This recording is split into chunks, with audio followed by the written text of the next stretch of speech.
టాలీవుడ్ స్థాయిని హాలీవుడ్ రేంజ్కు తీసుకెళ్లిన జక్కన్న స్టార్ హీరోల కన్నా ఎక్కువ క్రేజ్ సంపాదించుకున్నాడు. హీరో మ్యాటర్ కాదు, కానీ ఏ హీరోతో సినిమాలు చేసినా సక్సీడ్ అవుతున్న నేపథ్యంలో రాజమౌళి డిమాండ్ పెరిగింది.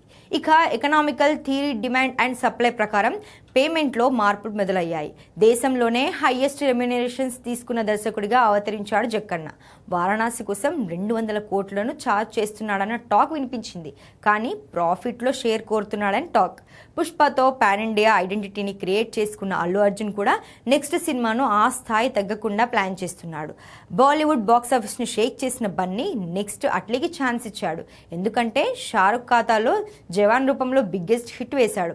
అట్లీ తీసిన సినిమాలన్నీ కమర్షియల్ హిట్స్ కావడంతో ఈ కాలీవుడ్ డైరెక్టర్ ఇమేజ్ డబుల్ అయి అతడి రెమ్యునరేషన్ వెయిటేజ్ పెరిగింది. అందుకే బన్నీతో సినిమాకు ఏకంగా 100 కోట్లు ఛార్జ్ చేస్తున్నాడు అట్లీ.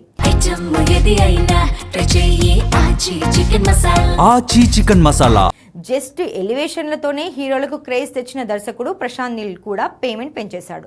తారక్ డ్రాగన్ మూవీ కోసం రెమ్యునరేషన్తో పాటు ప్రాఫిట్ షేర్ అడుగుతున్నాడట. 50% షేర్ అడిగాడని, అందుకు గ్రీన్ సిగ్నల్ కూడా ఇచ్చాయట నిర్మాణ సంస్థలు. అంటే నీల్ మామ క్రియేట్ చేసిన ఇంపాక్ట్ అది. ఫ్యామిలీ ఎంటర్టైనర్లతోనే బాక్సాఫీస్ బెండ్ తీసే అనిల్ రావిపూడికి కూడా ఇలాంటి ఇమేజ్ ఏర్పడింది. ఇప్పటి వరకు ఫ్లాప్ పెరగని ఈ regional hit director next multi starrer మూవీకి కూడా రెమ్యునరేషన్ పెంచాడని టాక్. 35 కోట్ల వరకు పుచ్చుకుంటున్నాడని. అలాగే కోలీవుడ్ మేకర్ లోకేష్ కనగరాజు బన్నీతో తీయబోయే సినిమాకు 75 కోట్ల వరకు ఛార్జ్ చేస్తాడని తెలుస్తోంది.